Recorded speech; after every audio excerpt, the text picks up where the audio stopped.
చూడండి. Good morning to everyone. Today our topic is define data warehouse, explain features and functions of data warehouse. Data warehouse అంటే ఏంటి, దాన్ని వివరించండి.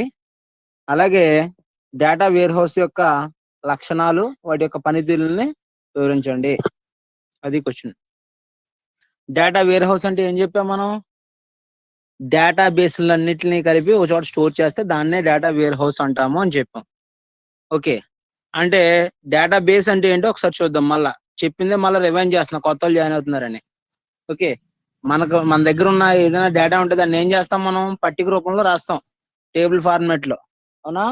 ఆ tabular format నే మనం ఏమంటాం, డేటా బేస్ అని కాల్ చేస్తాం అన్నమాట. ఓకే, అయితే అలాంటి డేటాబేస్ అన్నింటినీ కలిపి ఒక చోట స్టోర్ చేస్తామా?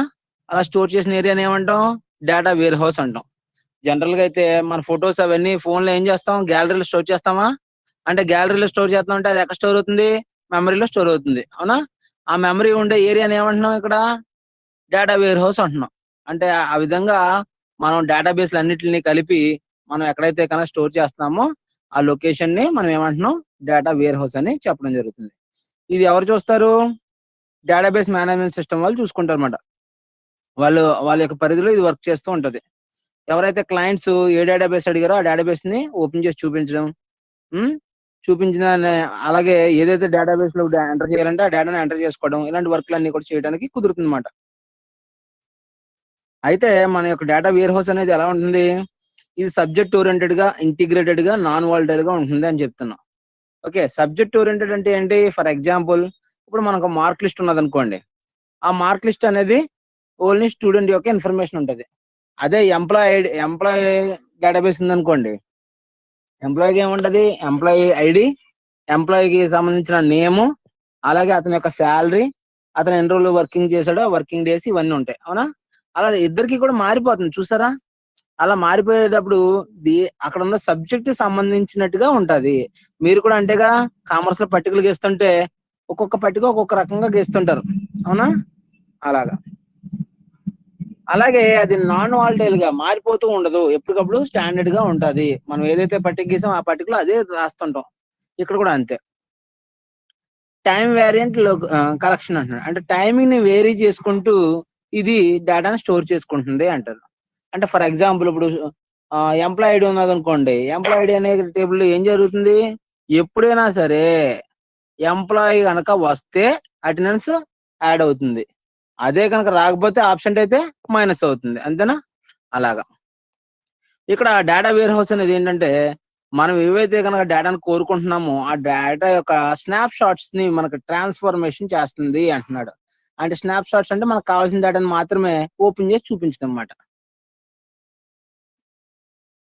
అలాగే ఇక్కడ డేటా వేర్ హౌస్ ఏం చేస్తుందంట, వివిధ రకాలైన రిసోర్సెస్ కి దాని దగ్గర ఉన్న డేటాని అందించడం జరుగుతుంది. అంటే యూజర్ కోరుకుంటాడు, చూసారా? అంటే for example, data warehouse లో ఉండే ఏదో డేటాబేస్ ఓపెన్ చేసి ఆ డేటాబేస్ ని ఏం చేయమన్నాడంట, ఫర్ ఎగ్జాంపుల్ ఏదో ప్రింటర్ కనెక్షన్ ఇచ్చి ప్రింట్ తీయమని అడిగారు. అప్పుడు ఏం జరుగుతుంది, ప్రింటర్ సహాయంతో ప్రింటింగ్ తీస్తారన్నమాట. అవునా? అది అలా ప్రింటింగ్ చేయగలిగితే దాన్ని ఏమంటారు, అలా ప్రింటింగ్ చేయగలిగితే డేటా వేర్ హౌస్ ద్వారా మనకు కావాల్సిన డేటాను కూడా మనం ప్రింట్ తీసుకోవచ్చు. నెక్స్ట్, అలా డేటా వేర్ హౌస్ యొక్క ఎన్విరాన్మెంట్ ఉన్నది కదా, ఆ ఎన్విరాన్మెంట్ అంతా ఎలా ఉంటుంది, అక్కడ ఉన్న కంపెనీ ఏదైతే ఉందో ఆ కంపెనీకి సంబంధించిన ఇన్ఫర్మేషన్ మాత్రమే ఉంటది. అవుట్ ఆఫ్ ది ఇన్ఫర్మేషన్ అనేది దాంట్లో స్టోర్ అవ్వదు. అలాగే డేటా ఏదైతే మనం స్టోర్ చేస్తున్నామో ఆ డేటాకి సంబంధించిన డెసిషన్ మేకింగ్స్ అనేవి మన దగ్గర ఉంటాయి. అంటే మనం ఎలాంటి డేటాని స్టోర్ చేయాలి, ఎలాంటి డేటాని మనం పొందాలి, ఏమడిగితే ఆ డేటా అనేది కనపడుతుందా లేదా అన్నది క్లారిటీ వస్తుందన్నమాట. అలాగే అది వివిధ రకాలైన ఆపరేషన్స్ అనేవి చేయడం జరుగుతుంది. ఆపరేషన్స్ అంటే వర్క్స్, దానికి సంబంధించిన పనులు చేస్తూ ఉంటది.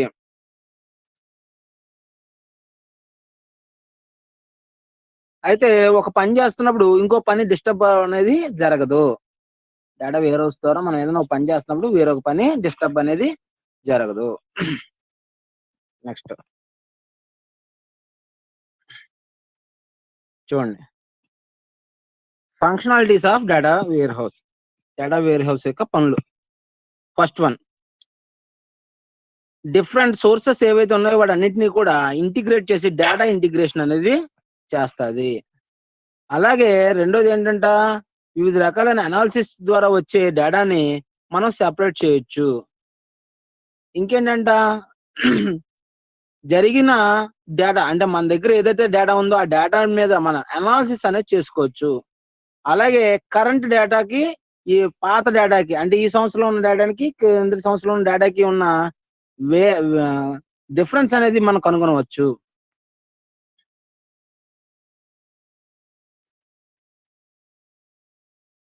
అలాగే డేటా వేర్ హౌస్ లో చూస్తే కనుక వివిధ రకాల ఫంక్షనాలిటీస్ అనేవి మన బిజినెస్ లో రిక్వైర్మెంట్ ద్వారా మనం అడిషనల్ గా యాడ్ చేసుకోవచ్చు. అవి ఏంటంట, రెవెన్యూని పెంచుకోవడం, దీని ద్వారా మనకు లాభాలు ఏంటి, మన యొక్క లాభాలను పెంచుకోవచ్చు.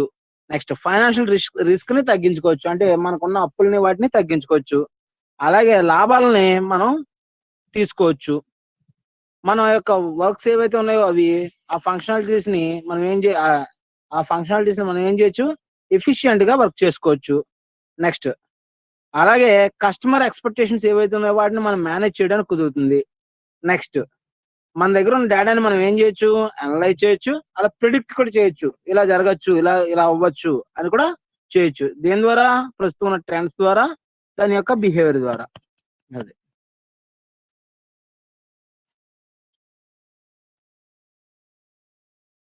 ఓకే.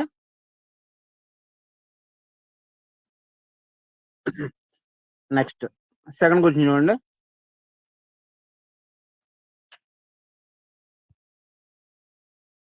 అమ్మ అర్థమవుతుందా శ్రావణి?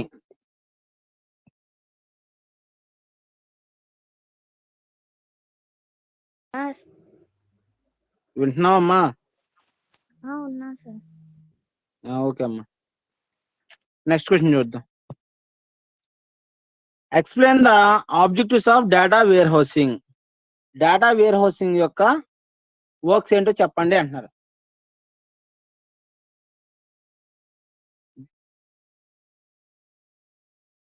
డేటా వేర్ హౌస్ యొక్క పనులను అంటే చేసే వర్క్స్ ఏంటో వివరించండి అంటున్నాడు. ఇక్కడ ఏంటంటే డేటా వేర్ హౌస్ యొక్క కాన్సెప్ట్స్ ఏమున్నాయో చెప్తాం అన్నమాట మనం. అంటే అవి చేసే వివిధ రకాలైన వర్క్స్ ని మనం ఎక్స్ప్లెయిన్ చేస్తూ ఉంటాం. ఫస్ట్ వన్, ఎవరైతే కనుక యూజర్స్ ఉన్నారో వాళ్ళకి సంబంధించిన రిపోర్ట్స్ అవి దాని యొక్క ఆర్కిటెక్చర్ ని బేస్ చేసుకుని మనం తీసుకోవచ్చు. అంటే దాని యొక్క పనితీరు, దాని యొక్క యాక్సెసిబిలిటీ ఎలా ఉంది, అలాగే దాన్ని ఏ టైంలో ఎలాంటి డీటెయిల్స్ అనేవి ఇస్తుంది, అలాగే దాని యొక్క ఫార్మెట్ ఏ విధంగా ఉంది, నెక్స్ట్ దాని యొక్క డేటా ఇంటిగ్రిటీ అనేది సెట్ అవుతుందా లేదా, ఇలాంటివన్నీ కూడా చూసుకోవచ్చు. రెండవది, డేటా వేర్ హౌస్ యొక్క మెయిన్ గోల్ ఏంటంటే మనకి సహాయం చేయాలి. ఏ రకంగా, డెసిషన్ సపోర్ట్ సిస్టమ్. మనం ఏదైతే అడుగుతున్నామో అది మాత్రమే ఓపెన్ చేసి చూపించాలి, ఆ విధంగా.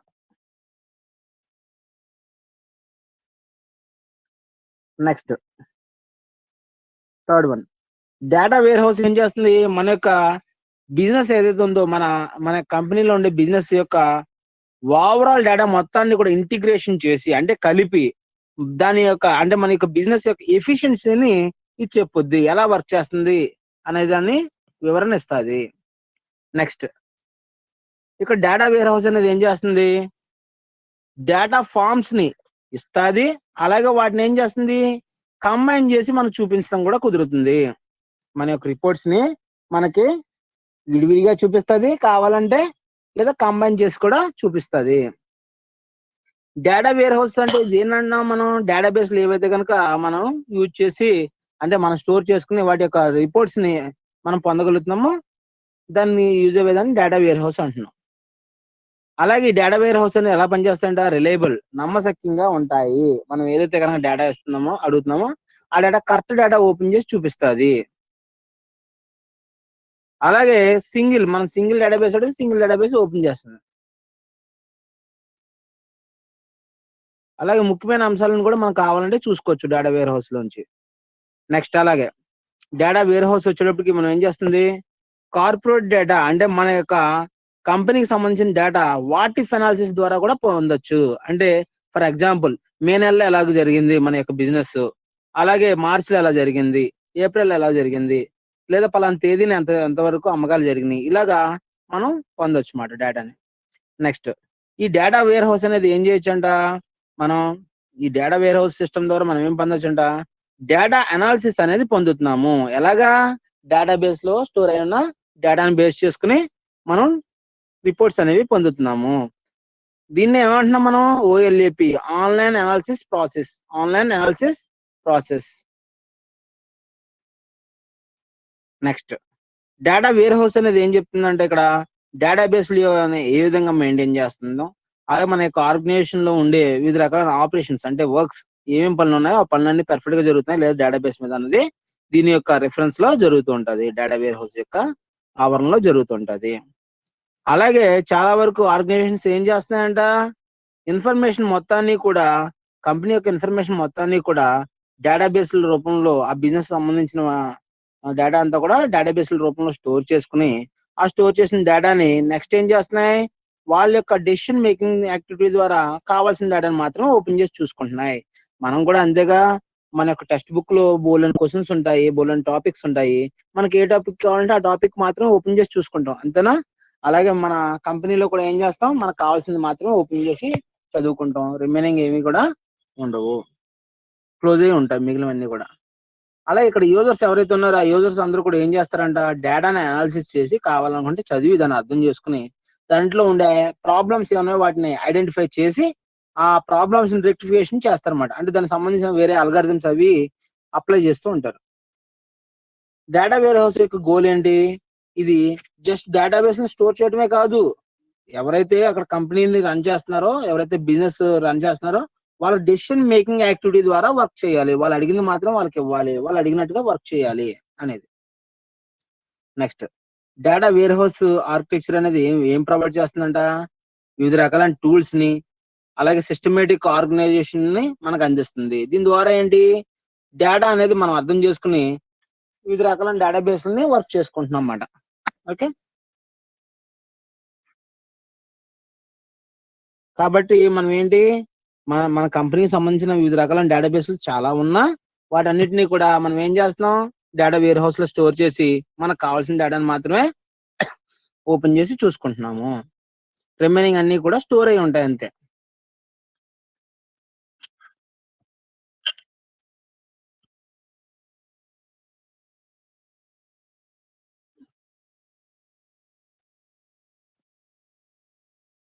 స్వప్న అప్పుడు వచ్చావమ్మా,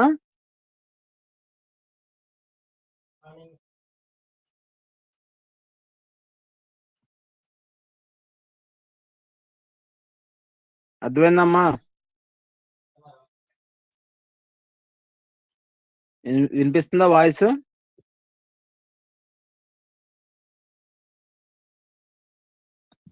వినిపిస్తుంది సార్. నెక్స్ట్ క్వశ్చన్ చూద్దాం.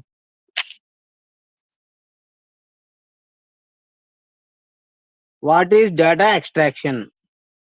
10th question, what is data extraction? Data extraction అంటే ఏంటో వివరించండి అంటున్నాడు. డేటా ఎక్స్ట్రాక్షన్ అంటే ఏంటంటే, మనం డేటాబేస్ లో స్టోర్ చేస్తున్నాం కదా డేటాని,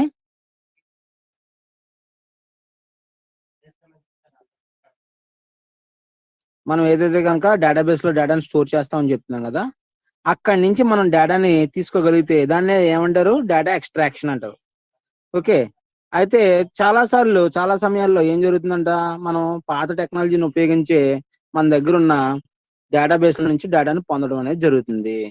అలాగే డేటాని కావాలంటే ఏం చేయొచ్చు, ఎక్స్చేంజ్ చేయొచ్చు, ఈ వివిధ రకాల అప్లికేషన్స్ ద్వారా ఎక్స్చేంజ్ చేయొచ్చు. ఎక్స్చేంజ్ చేయడం అంటే మార్చొచ్చు, డేటాని మనం అప్డేట్ చేసుకోవచ్చు. అలాగే ఎక్స్ట్రాక్షన్ టూల్స్ అనేవి ఏం చేస్తాయి, ఇక్కడ ఎక్స్ట్రాక్షన్ ఫైల్స్ అనేవి మనకి ప్రొవైడ్ చేయడం జరుగుతుంది. ఎక్స్ట్రాక్షన్ ఫైల్స్ అనేవి ప్రొవైడ్ చేయడం జరుగుతుంది. ఇంకా ఎక్స్ట్రాక్షన్ సోర్స్ డేటా ఏదైతే ఉందో అది చూస్తానికి చాలా సింపుల్ గా కనిపిస్తుంది, కానీ ఇంటర్నల్ గా వర్క్ అయితే కనుక చాలా కాంప్లికేటివ్ గా జరుగుతుంటుంది. సో కాబట్టి ఒక డేటా స్టోర్ అంటే ఒక డేటాబేస్ నుంచే కాకుండా ఒకేసారి 2 అంతకంటే ఎక్కువ డేటాబేస్ నుంచి కూడా మనం డేటాని పొందొచ్చు. అలాగే మనం కొన్ని ఎక్స్ట్రాక్షన్ ప్రొసీజర్స్ ఉపయోగించి మనం ఏం చేయొచ్చు, డేటా ఎలిమెంట్స్ ని మనం కామన్ గా ఉండే డేటా ఎలిమెంట్స్ నుంచి మనం డేటాని పొందొచ్చు. డేటా వేర్ హౌస్ అనేది ఇక్కడ ఏం చేస్తుంది? ఈటీఎల్ అంటే ఎక్స్ట్రాక్షన్, ట్రాన్స్మిషన్, లోడింగ్ ఆర్కిటెక్చర్ ద్వారా డేటాని మేనేజ్ చేస్తూ ఉంటుంది అనమాట. అంటే ఎలాగా కావాలంటే డేటాని పొందడం, లేదా ట్రాన్స్ఫర్ చేయడం, లేదా కావాలంటే మన కంప్యూటర్ లోడ్ చేయడం ఇలాగా. సో ఈ విధంగా డేటాని మనం ఈ ఈటీఎల్ ప్రొసీజర్ ద్వారా మనం పొందొచ్చు. ఎక్స్ట్రాక్షన్ డేటా అనేది ఏం చేస్తుందంట, కొన్ని సోర్స్ సిస్టమ్స్ ఏవైతే ఉన్నాయో దాని నుంచి మెయిన్ ప్రాసెస్ ద్వారా పొందుతాం జరుగుతుంది. అంటే దాని బేసిక్ ఆర్కిటెక్చర్ బేస్ చేసుకుని జరుగుతుంది ఇదంతా కూడా. ఎప్పుడైతే ఎక్స్ట్రాక్షన్ అనేది జరుగుతుందో అప్పుడు ఏం జరుగుతుందంట, ఇక్కడ డేటా అనేది మన డేటాబేస్ నుంచి మన దగ్గరికి అంటే మన సిస్టమ్ లోనికి అప్లోడ్ అవడం అనేది జరుగుతుంది. డౌన్లోడ్ అవడం అనేది జరుగుతుంది. సో కాబట్టి డేటా ఎక్స్ట్రాక్షన్ అంటే మనం ఏమని చెప్పొచ్చు, సింపుల్ గా డేటా ఎక్స్ట్రాక్షన్ అంటే మన యొక్క సోర్స్ డేటా నుంచి మనకు కావాల్సిన డేటాని మనం పొందడాన్ని డేటా ఎక్స్ట్రాక్షన్ అని చెప్తాము. సో కాబట్టి వివిధ రకాలైన సోర్సెస్ అనేవి చాలా ఉంటాయి మన కంపెనీకి సంబంధించి. ఆ సోర్సెస్ నుంచి మనం ఏం చేస్తాం, మనకు కావాల్సిన డేటాని వివిధ రకాలైన డేటాబేస్ నుంచి మనం 1 by 1 పొందడం అనేది జరుగుతుంది అనమాట. ఓకే, అయితే బేసిక్ గా మన దగ్గర ఉన్న ఓల్డ్ టెక్నాలజీని ఉపయోగించి ఇదంతా కూడా పొందడం జరుగుతూ ఉంటది. అదే కాకుండా మనం ఇంకేం చేయొచ్చు, ఆ ఉన్న డేటాని మనం కావాలంటే అప్డేట్ కూడా చేసుకోవచ్చు.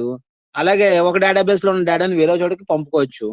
ఓకే, ఇక్కడ వివిధ రకాలైన ఎక్స్ట్రాక్షన్ టూల్స్ అనేవి మనకు అందుబాటులో ఉన్నాయి. ఆ ఎక్స్ట్రాక్షన్ టూల్స్ ద్వారా మనం ఏం చేయొచ్చు, డేటాని ఎక్స్ట్రాక్షన్ ఫైల్స్ కింద మార్చుకుంటాం అన్నమాట. నెక్స్ట్ ఎక్స్ట్రాక్టింగ్ రిసోర్స్ అంటే ఇక్కడ ఏంటంటే ఎక్స్ట్రాక్టింగ్ డేటా అనేది సోర్సెస్ నుండి వస్తుంది కదా, అది మనకేమో చాలా సింపుల్ గా వస్తున్నట్టు ఉంటుంది, కానీ ఇంటర్నల్ గా చాలా కాంప్లికేటివ్ గా వర్క్ జరుగుతూ ఉంటది అనమాట. అంటే ఫర్ ఎగ్జాంపుల్ ఒక డేటా స్టోర్ అంటే ఒక డేటాబేస్ నుంచేనా డేటా పొందొచ్చు, లేదా 2 లేదా అంతకంటే ఎక్కువ డేటాబేస్ నుంచి కూడా ఒకేసారి డేటాని మనం పొందడం జరుగుతుంది. ఇలా జరగడం వల్ల ఏం జరుగుతుంది, అక్కడ కంబైన్ చేస్తుంది అన్నమాట.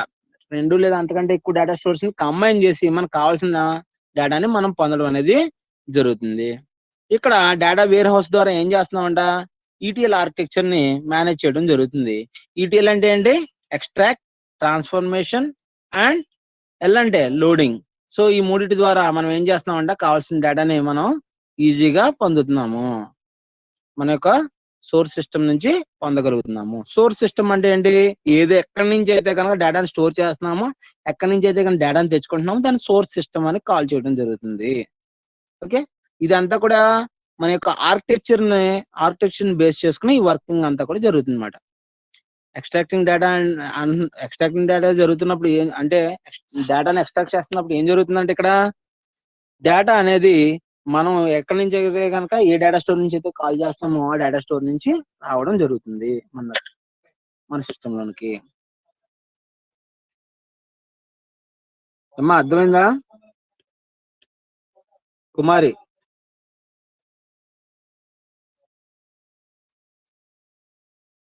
ఆతిక్ పాషా,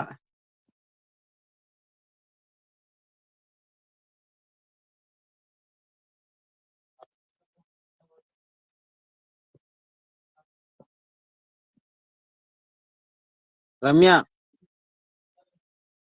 వినిపిస్తుందమ్మా?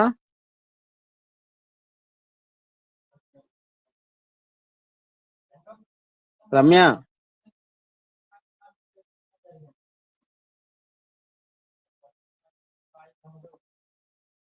కనకుమార్ మెసేజ్ పెట్టాడు ఎస్ అని. మిగిలిన వాళ్ళు వింటున్నారా, మ్యూట్ లో పెట్టేసి వెళ్ళిపోయారా? రమ్య వింటున్నాం సార్. ఓకే అమ్మా, ఓకేనా? ఈ కూడా 3 క్వశ్చన్స్ తీసుకున్నాం. ఇంకేం చేస్తున్నాను క్లాస్? Hello sir. ఏం చేస్తున్నారు అమ్మా క్లాస్? సరే సార్. ఒకటి ఒక మాట చదవమంటున్నా, బుక్స్ ఉన్నాయి అందరి దగ్గర? ఉన్నాయి సార్. రేపు నుంచి ఫస్ట్ ఇంట్లో ఎన్ని ఇంపార్టెంట్ క్వశ్చన్స్ ఉన్నాయో చూసి నాకు మెసేజ్ చేస్తుంది. డైలీ 2-3 క్వశ్చన్స్ చదివి చేసుకోండి. ఎగ్జామ్ ఫీజు కూడా కట్టేస్తున్నారు ఇంకా.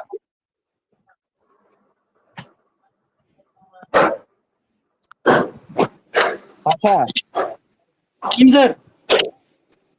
వినిపిస్తుందా? వినిపిస్తుంది సార్. బుక్స్ ఉన్నాయా? ఉన్నాయి సార్. ఏ రావట్లే క్లాస్ కి? డాడీ కొంచెం కోవిడ్ ఉండడం వల్ల రాలేదు సార్. బిజీగా హాస్పిటల్లో. రెగ్యులర్ గా ఉండండి ఇక్కడ నుంచి క్లాసులకి. సరే సార్. ఉంటా.